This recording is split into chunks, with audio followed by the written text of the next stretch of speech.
Once upon a time, a country looked calm, quiet, almost ordinary. Germany. At first glance, nothing seemed wrong, but money was already starting to feel different, as if it was slowly losing what made it money in the first place. Life still went on. Streets were full, shops were open, people walked, worked, bought things, and tried to move on. But the war had left scars, and the country was weaker than it looked. Above everything hung one enormous problem: debt, heavy, growing, and impossible to ignore. So the people in charge sat down and looked for an answer. And then came the idea. Simple, convenient, dangerous. Print more money. At first, it felt like relief. Money started flowing. People had cash again. And for a brief moment, everyone felt a little safer, which is usually when trouble is just getting started.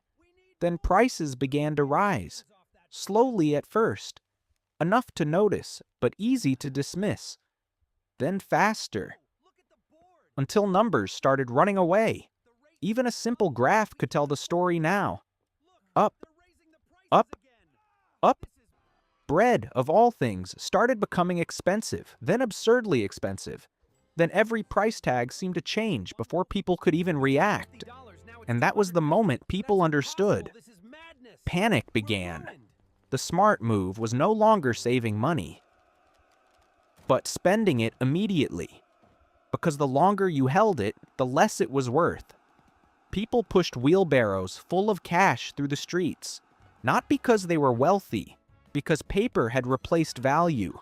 Even children treated money like a toy, because when money stops acting like money, it becomes paper.